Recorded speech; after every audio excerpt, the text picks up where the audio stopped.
Thank you for tuning in today and welcome back to another episode of The Source. I'm your host, Zain Raza, and today I'll be talking to Lawrence Wilkerson on the war in Ukraine. Lawrence Wilkerson is a retired colonel who served in the US Army for 31 years. His last position in the government was as Chief of Staff of then Secretary of State Colin Powell from 2002 to 2005. He's now a senior fellow at the Quincy Institute for Responsible Statecraft. Lawrence Wilkerson, welcome back to the show. Thank you for having me. Throughout the year, Western politicians as well as the mainstream media were hyping Ukraine's counteroffensive with weapons such as the Leopard 2 and Abraham tanks, as well as other advanced equipment. On the other hand, independent and alternative commentators such as yourself were warning that these advanced weapons will not change the tide in favor of Ukraine and will cost more Ukrainian and Russian lives, making a peaceful resolution even harder to achieve.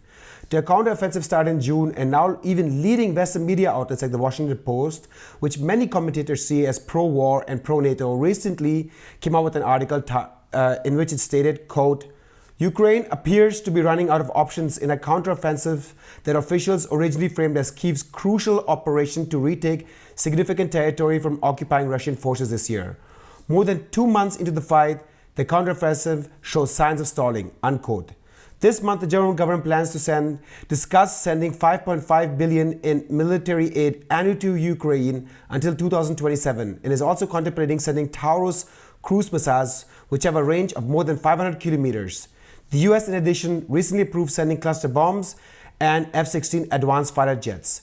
In your assessment, will these advanced weapons now make a decisive difference in Ukraine's ability to win the war? No, they will not. But they might make a difference in the strategic calculus that the parties on both sides of this conflict make. And I call your attention to Sergei Karyanov's piece, reviewed by none other than my old buddy Larry Korb, former Assistant Secretary of Defense, and a member of our all-volunteer force forum today, and Stephen Sambala in the Bulletin of Atomic Scientists, where they reviewed what he said. You know, he's an advisor. Was an advisor to the Kremlin, a very close advisor. And he's speculating about the utility of and the viability of, strategic and tactical, using nuclear weapons. Now, you could say that, as they say, is this strategic clarity or is this strategic delusion? I think it's both. Clarity on the side of those like we have in the United States, who would argue that there is utility to contemplating using tactical nuclear weapons on the battlefield. But it's also delusion, and it's delusion that could lead to victory for neither side and a loss for the world. So I'm very concerned. I think what he's doing is he's posturing for Putin. He may not be a Kremlin advisor anymore, but he's posturing for Putin and trying to put the conflict in a perspective that will be more conducive to diplomacy. I don't fault that, but I fault the methodology. This is not something you should be exciting the Victoria Nulands and John Boltons and Daniela Pletkas in the United States about, because we've got people that believe that way too. Your point about the F-16s from Denmark and Holland and Greece doing the training and so forth is well taken. It's not going to change a thing, except it'll put another element into this conflict that is potentially escalatory and lead to what Karaganov was just talking about, a serious contemplation of using tactical nuclear weapons. And I don't just attribute that to Moscow. I attribute that to Washington and other capitals within NATO too. Washington, of course, leading the way. So it's still the dangerous situation it's always been, getting more so every day. And what the United States is doing, I will reiterate again and again and again, is making money and helping Biden's chances for reelection, domestically speaking, and bringing Russia down, if you will, which seems to be the motivation of a lot of these people, Victoria Nuland at the head of the pack. And this is not something we should be pursuing, not the way we are now, not with the deadly force we are now, not with the potential for nuclear use.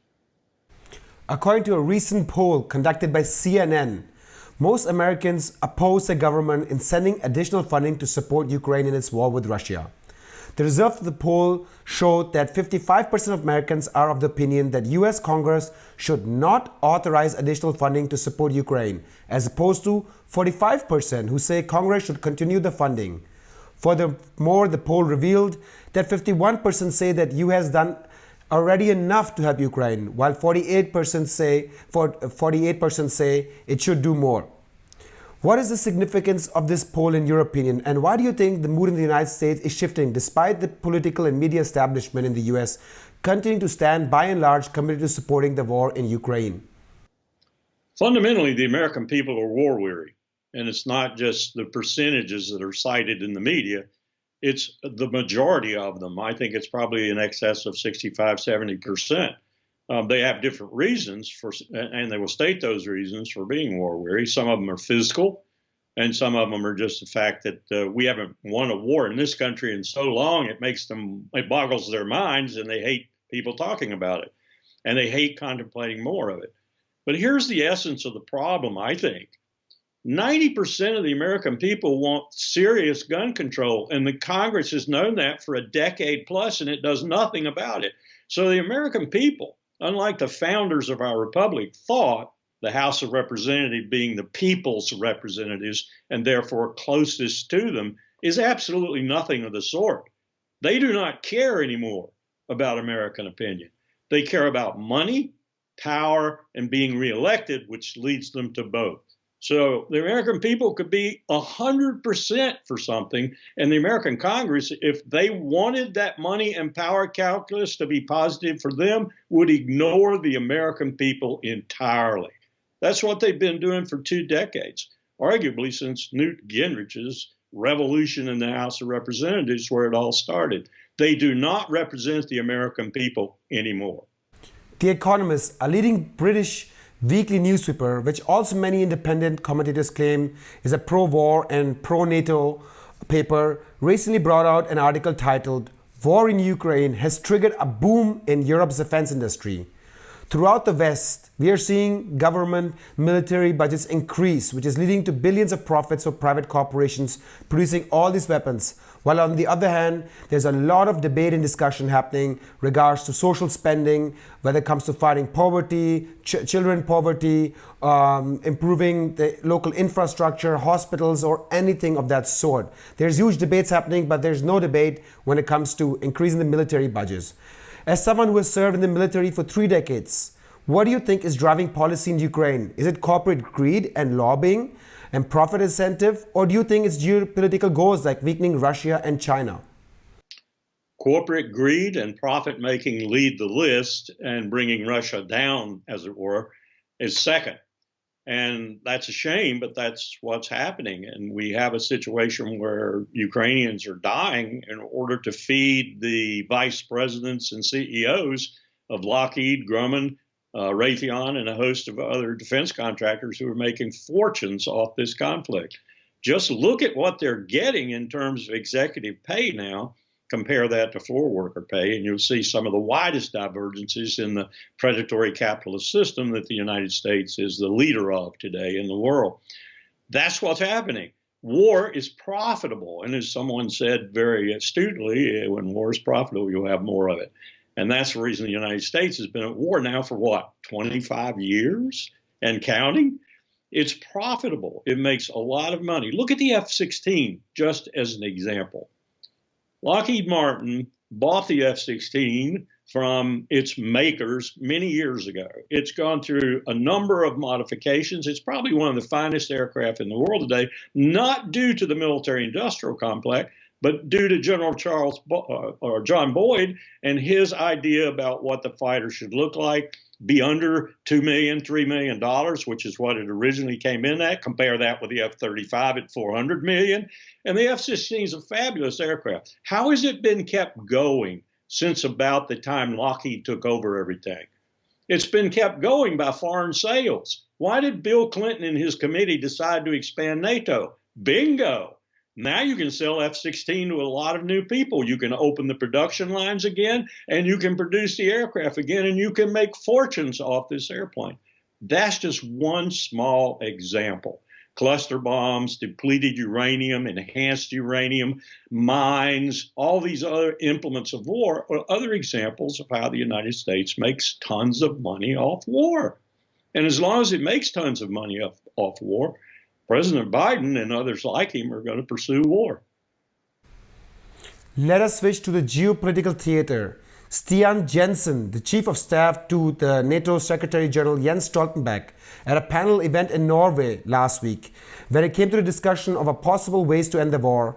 And let me quote him here, quote, "I think a solution could be for Ukraine to give up territory and get NATO membership in return," unquote.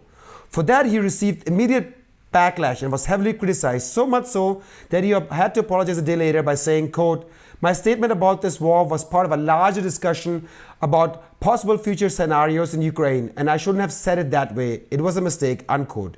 Do you think, even despite this retraction, that within NATO there's a sentiment growing that Ukraine cannot win this war and a possible peace deal would have to have some sort of territorial concession? Or do you think the West is adamant in continuing to make Ukraine win at all costs? The leadership of NATO would have to be utterly insane not to understand finally now that the battlefield situation is going against them. That's not to say they're going to wake up and do what they should do. I saw a picture this morning of Zelensky sitting in the cockpit of an F-16 and talking about how it was going to change the whole dynamic of the war. That is absolute poppycock. It's not going to change anything except it will probably eventually lead to other than Ukrainian pilots flying the aircraft and thus be majorly escalatory. The F-16 is not the easiest aircraft in the world to teach someone to fly, and the fact that Greece is going to do it sort of makes me want to laugh. This is an aircraft that takes a real touch to make it meet its full parameters, and it also will kill you if you don't have that real touch because it is so sensitive. It's wire-driven, it's computer-driven, and one of the problems it had in the beginning was pilots who were old pilots and had lots of experience thought they were smarter than the aircraft, and they crashed it quite often because of that. This is not an easy aircraft to teach people to fly, and besides, it's not going to be a game changer in the sense that the F-16 is going to be like, oh, the weapon that won the war. Now, you can put nuclear weapons on it, which it has hard points for, and that's another escalatory issue here, where you put this aircraft into the inventory of possible use. Nuclear weapons, that's not good. We're back to the old argument I made in the beginning about escalation and the ultimate escalation. But this idea that some silver bullet is going to help Ukraine, a country now of probably less than 30 million against a country of 140 million in 11 time zones, it's risible. It would make me laugh if it weren't so sick and sad that we're doing this. And yes, NATO leaders are coming to some realization that they've been led down the primrose path by Washington and London, and to a certain extent by Berlin and the present government. Yesterday, I was talking with some people from the Bundestag, and they're telling me that probably 70% of the German people right now are sick of this. And they're contemplating their future. They're contemplating heavy industry moving out of Germany. They're contemplating things that have been disrupted by the fact that their fuel has been cut off from Russia and they're having to buy the dirty gas from the United States at an enormously more expensive cost. And looking at that in the future, looking at coal-fired plants firing up again, this is not making the German people happy. We're headed for a railroad crash with NATO, ultimately. And these people, Stoltenberg even, who's our animal, we picked him, we put him in his place, even he has got some reservations that he's developing now. And well, he should have, as should all the NATO leaders and all the countries that opted for NATO in the face of a fear of Putin expanding his conflict against them when that was absolutely preposterous. Putin has no desire to attack NATO. The military budget of NATO combined was already humongous. Some estimates say it was close to $1.3 trillion. Why was the budget before this war not enough to fend off Russia, given that Russia's budget was not even half of what NATO's combined military budget was? if you look at the comparison of budgets, it's mind-boggling, because you look at, for example, China's budget and you look at the U.S.'s budget, and China's budget is dwarfed by the U.S. budget. Now, there is some argument, and I subscribe to some of this argument, that China gets a lot more bang for its buck than the United States does, and the F-35, of course, is a perfect example of that. You could spend trillions of dollars and spend it unwisely, which is largely what the United States is doing these days with the monopolies that the defense contractors have created that sell you a lousy product at a maximum price. That's what monopoly does. That's the reason we have laws in this country against monopoly. Unfortunately, we aren't taking on the defense complex, though. But you spend money and you buy things and then you don't win wars. That ought to tell you something. That is one of the things that's got the American people, I think. They connect these things in their minds, however, inchoately, and they say, well, why are we spending $400 million, for example, for an F-35, or $14 billion for an aircraft carrier, and we haven't won a war in 2 decades plus? Why are we having problems in Ukraine when we're spending all this money on Ukraine and Ukrainians are dying much faster than Russians are dying, especially when we consider their populations? This doesn't make any sense. That should be weighing on the minds of the Congress. It should be weighing on the minds of the president.